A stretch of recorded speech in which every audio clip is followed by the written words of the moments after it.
Hey guys, it's Miss Fearon here. Today we're going to go ahead and look at Unit 9, Note 7, Division with Polynomials. So we're actually going to go ahead and look at two different ways that we can divide with polynomials. The first way we're going to look at is our long division. So long division is one of the ways that you kind of know how to divide. We've done this back in elementary school. We need to set up a box. The divisor or the denominator goes on the outside. The dividend or the numerator goes on the inside.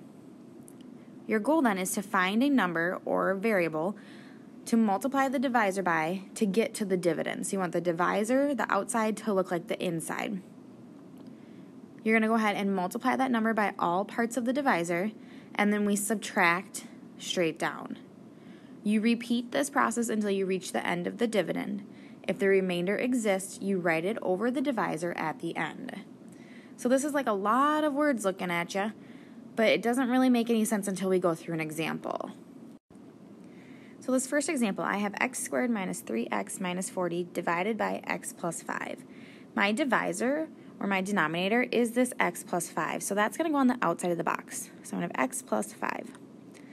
Here's my box then. The dividend, or the numerator, is what's going to go on the inside of the box. So I'm going to get x squared minus 3x minus 40. So the goal is I want to find something that I can multiply this x by that's going to make it look like this x squared.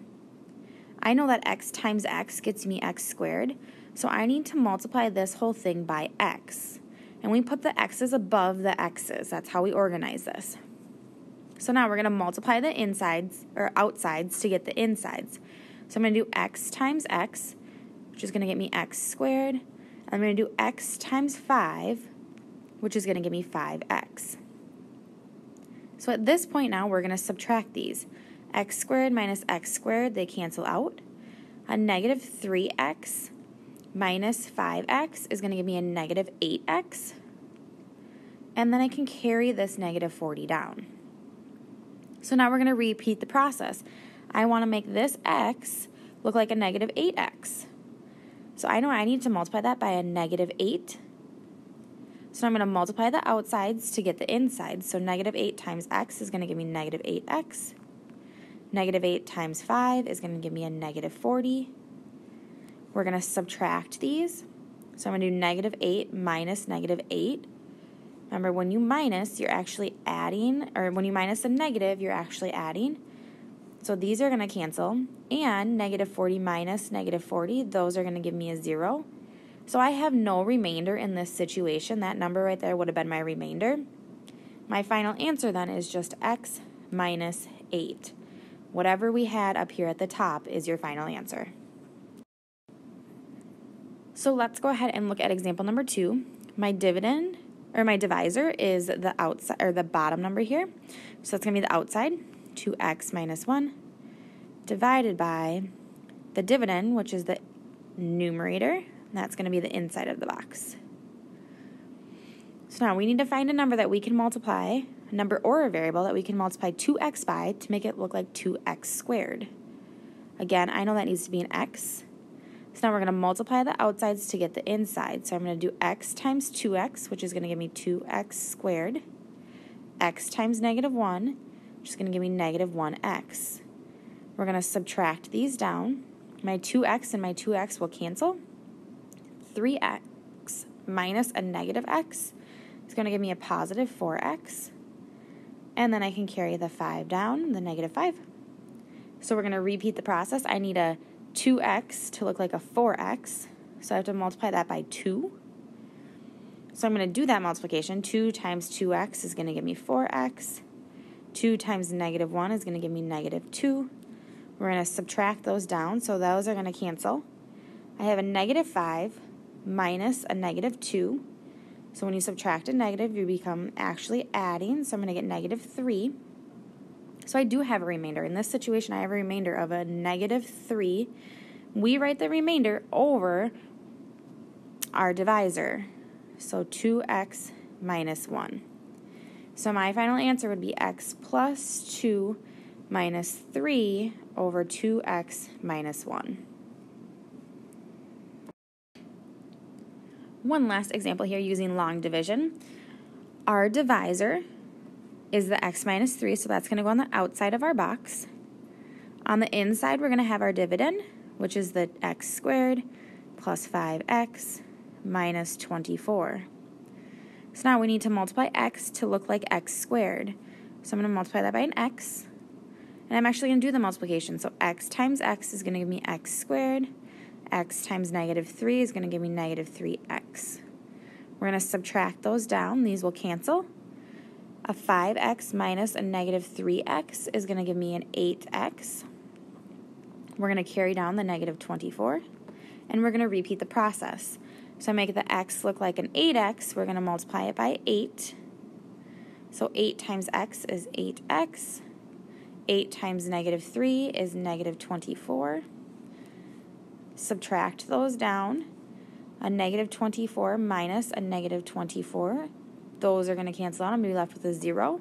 So again, in this problem, I have no remainder. My answer is just x plus 8. So let's go ahead and look at the second way that we could use division with polynomials, which is synthetic division. So synthetic division, we want to set the divisor equal to 0, solve, and then put that on the box on the outside. We then want to list the coefficients behind the box. It's really important that for this, we have all exponents present. So we need to decrease our exponents, decrease exponents.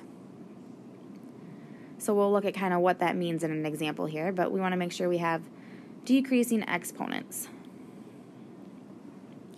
We drop down the first coefficient, and then it becomes a process. We multiply the outsides to get the inside, and then we add straight down.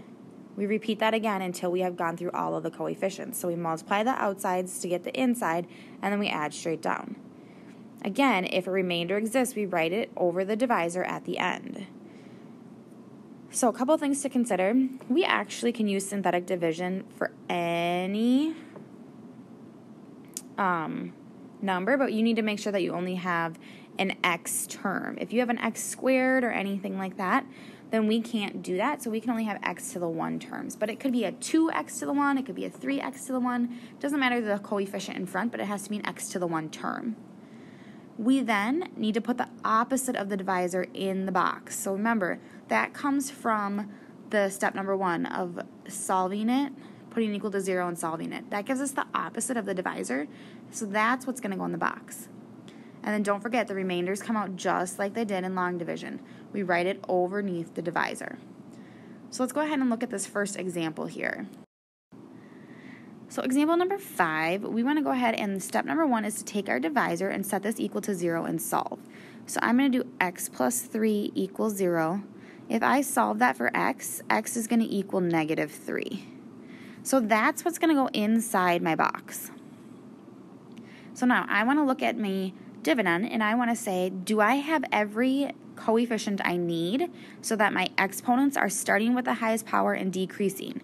So I have a squared, I have a 1, and I have a none. So I have everything I need. So we're going to write out the coefficients. Coefficients are the numbers in front. So the number in front of my x squared is a 1. Number in front of my x is a 5. And number in front of my constant, or in front of my no x's, is a 6. So it says we drop the first coefficient down. Now we're going to multiply the outsides. So we're going to multiply this way. So negative 3 times 1 is going to give me negative 3, and that's going to go up here. We are then going to add straight down. So 5 plus a negative 3 is going to give me 2. We're going to repeat that process. So I'm going to do negative 3 times 2. That's going to go up here, which is going to give me negative 6, and then we're going to add straight down. So I'm going to get 0. So in this situation, your last number is always your remainder. That's always the remainder. This is then your constant, your x's. If we were to continue going, you'd have your x squareds, your x to the thirds, but we don't have any of those. We stop at x's. So when I write this out, I have 1x plus 2 with no remainder, so that's my final answer, and I'm done. Let's go ahead and look at example number 6. We're going to do that same process again. So I'm going to take the divisor, and I'm going to set it equal to 0, and I'm going to solve for x to figure out what number is going to go in the box. So I'm going to put a negative 5 in the box. Now we're going to look and see if our exponents go in decreasing order. So I have a 2, a 1, and a no x. So they are in decreasing order, so I can write out my coefficients now. I have a 1, a 9, and then a 20, and those come again from the numbers up top.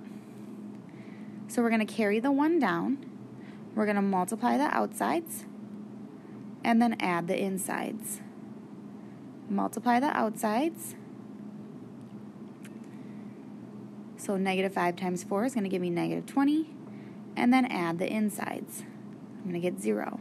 So remember, your last number is your remainder, and then we start constant and your x's. So I have 1x plus 4 with no remainder.